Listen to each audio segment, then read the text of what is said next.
what are these guidelines that have been issued by the Apex Court on school buses? Let's take our viewers through it. It's mandatory for an attendant to be in the bus. That's guideline number 1. The bus driver is to carry a detailed list of the children. That's number 2. Also, KG students have to be picked up by authorized person only. This is what this guideline says. In fact, it's mandatory for buses to have first aid boxes. In fact, a must for buses to have fire extinguisher as well, and bus doors have to be fitted with reliable locks. This is what the guidelines really say. I am actually being joined on the broadcast by Mr. Priyank Kongoo, is the NCPCR chief. Mr. Kongoo, thank you so much for joining me on Mirror Now. Very unfortunate incident that's come to light from Chennai, but where is the accountability is what we are asking at the moment. Why have not the higher authorities, as far as the school is concerned, being booked in this particular case? देखिए, इस पूरे मामले में एक बात बड़ी स्पष्टता से समझने की है कि जुवेनाइल जस्टिस एक्ट का सेक्शन 75 यहाँ पे वायलेट हुआ है और as per the provisions of section 75 the school management should be booked under the section 75 of the juvenile justice act and the other relevant sections of the IPC which have not been done yet. So we are taking cognizance on this issue and we are issuing notice to the concerned district authorities to book the school authorities under various sections of Juvenile Justice Act and the relevant sections of IPC. Another thing, as per the school safety guideline issued by the Honorable Supreme Court, Commission has also incorporated those guidelines in a school safety manual which was compiled by the NCPCR in 2017, and we are updating it time to time. The CBSE has also notified this school safety manual as an essential part of school safety standard in the school to be implemented properly. Now we can see that this manual has been not implemented in this school and the proper security check has not been done. So we are looking into this also, and we are issuing notice to CBSE also to take action against the concerned school. Yes. Right. Priyank, I want to understand this one thing. Does the NCPCR really discuss this annually or, on a regular basis with the schools in question when it comes to the mandatory guidelines of the Motor Vehicles Act? Because if we look at the state of Tamil Nadu, there are certain guidelines, there are certain rules, in fact, that are in place. Does the NCPCR do these regular checks with the schools and, the person who's responsible really so that these are followed? Yes. We regularly organize sensitization workshop for the authorities, even for the school drivers also.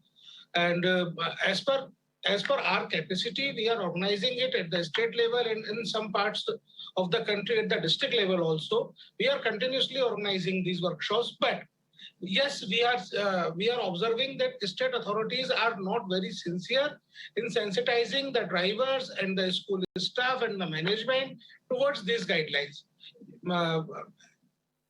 NCPCR and SCPCRs are doing it. Is there a penalty that we have to look at over here if we look at these this motor vehicles rule? Because the number one thing that I'd like to underline for our viewers, it really mentions here that driver with less than 2 fines per year is only to be hired. In case a school management is flouting this main rule, what is the penalty that it runs the risk of actually having against it? Yes, there is a clause of penalty there in the accountability guidelines, which is also laid down by the Honorable Supreme Court's order and notified by the Ministry of Education in 2021 itself.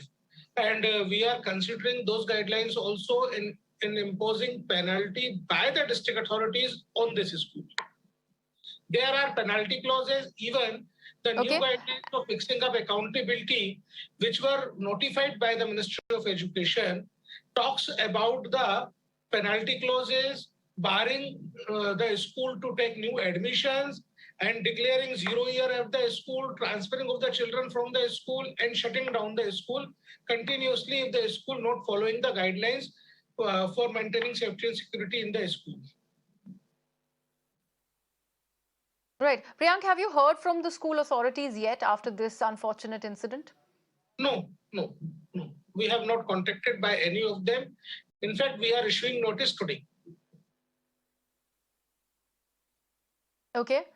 All right, it's going to happen today because I wanted to ask you this because we, of course, have not really had any kind of statement that's been released by the authorities. No higher, authority from the school really has been arrested. We do hear that the principal has been booked, but there are only low-rung officials. In fact, the attendant and the driver really who has been arrested, but no action has been taken against the school whatsoever. So, when it comes to accountability and liability, where does that stand when an incident like this happens? Because we're talking about a class second student, a child just 8 years of age.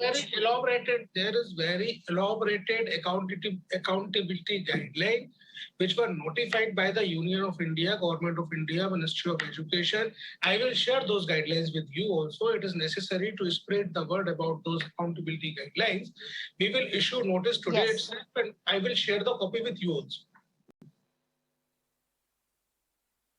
All right. And since you mentioned the guidelines, how much do you think if we have to actually, on a scale of 1 to 10, and we're looking at schools in various parts of the country, how much of those guidelines, especially by the apex code of the country, these are SC guidelines that we are talking about, are really followed on ground when it comes to schools, especially the lower standards where we're talking about the primary school? These are the children who need the maximum assistance when it comes to traveling by these school buses, where an attendant and a driver needs to be very, very alert and agile because they are taking care of these students, their children who are barely 5 to 8 years of age, very, very young lot. Actually pre-COVID times, before outbreak of COVID, we have conducted a safety and security survey of the schools in 12 states of the country, and we have issued a report on that. Currently, we have started a safety and security survey in rest of the states, but due to COVID, it was stuck in between. Now, as the schools is going to open, we are going to continue that survey, and we will come up with that report also. As far as school safety manuals concern or accountability guidelines concern, we have conducted approximately 120 workshops in this year. Today also we are conducting a workshop for sensitization of the authorities for school safety, for transport safety. Various issues are included in those guidelines, and we are continuously conducting sensitization workshops. Okay, once you hear from the school authorities, Priyank, what is the kind of action that NCPCR is looking to have? And also, are you guys going to reach out to the parents of the kid? See, it's the administration of the state who is responsible for implementation of these safety guidelines. If they have found any violation of the safety guidelines, they are the authority to take action as per the accountability guidelines.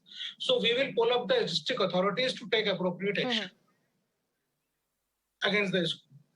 Absolutely. Priyank, thank you so much for joining me on the broadcast.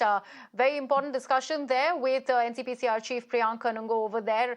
Remember, this is a very unfortunate incident that we are talking about. This come to light from Chennai, where an 8-year-old boy has lost his life due to the negligence of the school bus attendant and driver.